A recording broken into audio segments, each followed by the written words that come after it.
Welcome back to learning all about diagramming sentences, and today we are going to diagram prepositional phrases. First, we'll start with a review sentence. The brown bunny quietly hopped. You got to ask yourself who and what is doing anything in this sentence. So the who is your bunny, and what your bunny is doing is the bunny hopped. That's your verb. So there's your simple subject and your simple predicate. I do recommend checking your words off as you go. And now you've got the and brown. They describe what kind of bunny. So which bunny? The bunny. It's an article adjective. And what kind of bunny? It is a brown bunny. Just a reminder, describing words go underneath the word they are describing. And then quietly describes how the bunny hopped. So quietly would go right here. Okay. Next, we are going to just add to this sentence. So we will literally be doing the same sentence again. Okay. And we're adding one prepositional phrase. I highly recommend that when you diagram sentences at all from here on out, that you circle prepositional phrases before you ever diagram.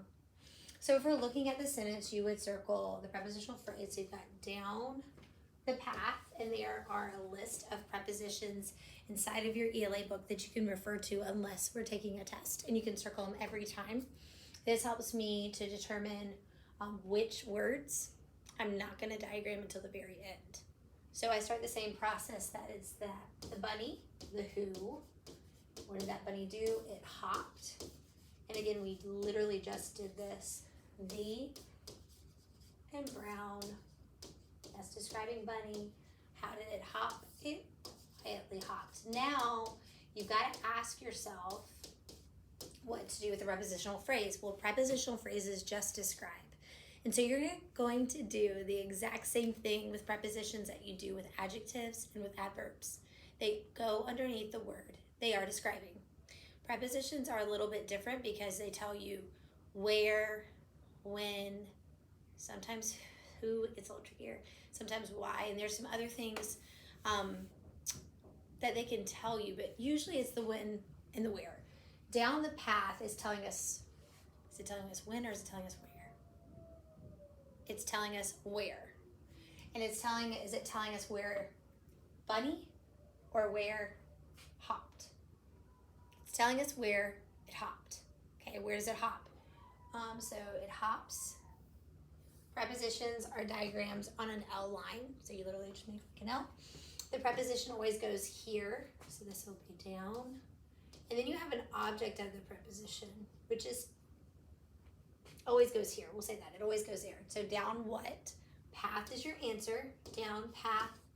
And then your article adjective will go underneath your noun here, which is which path? The path. So now we have diagrammed this entire sentence with a prepositional phrase. Don't worry. We're going to do another one. I say that. This way. Try it again. Okay. In her quiet bedroom, Naya reads. All right, so you want to find the prepositions first and circle them. It's a great tip. All right, in her quiet bedroom. Well, this sentence is left with only two words. And prepositions, the different thing about prepositions that makes them special too is they can move all around a sentence. They can be in the front, they can be in the middle, they can be in the back, they can be between a noun and a verb, just like everywhere. They can go wherever they want. So this is at the beginning of the sentence. We're still going to diagram the exact same way. We circled the preposition, we're saving that to the end, and we'll diagram our simple subject and simple predicate. So, who or what is this sentence about? It's about Naya. And what is Naya doing? What is the verb? She reads. Okay, those are done. I'm going to check them off. In her quiet bedroom, is that telling you where or when? That's the most often things that prepositions say. In her quiet. It's telling us where. Is it where she, Naya, or where she reads? It's where she reads. So we'll come over here. Just because the preposition is at the front of the sentence does not mean it goes underneath the noun or underneath your simple subject. In her quiet bedroom is actually saying where she reads. So your preposition goes here, in, and then bedroom. Her is a possessive pronoun telling whose bedroom. And then quiet is a descriptive adjective. What kind of bedroom? So now this whole sentence is diagrammed. I'm going to give you a moment longer. You can, for this next one, you can pause your video and try to diagram it.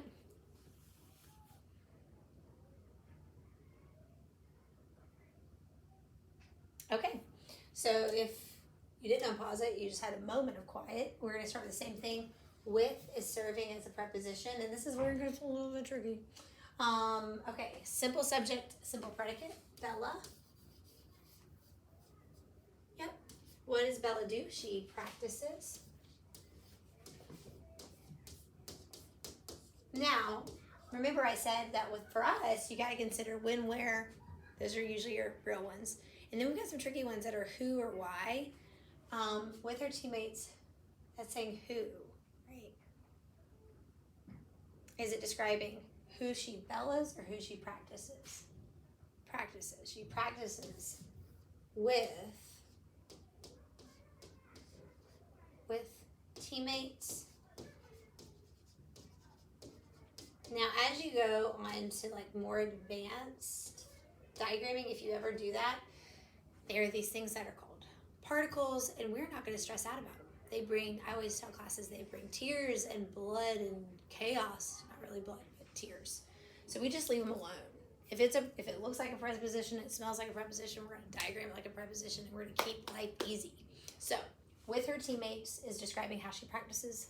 There you go. Oop. And I think we have a few more. In her packed blue folder, Eloise houses her homework. This is actually about a student that I love this year so much. So I'm going to circle preposition, simple subject, Eloise, predicate, houses. Now a house, that's a noun, but this word is houses. It's where one keeps things.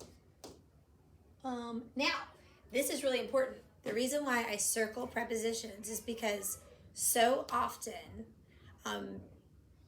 do you hear the rattling outside of students? It's probably my next year's class, so it could be you out there. If you're in fourth grade, I think they're changing classes.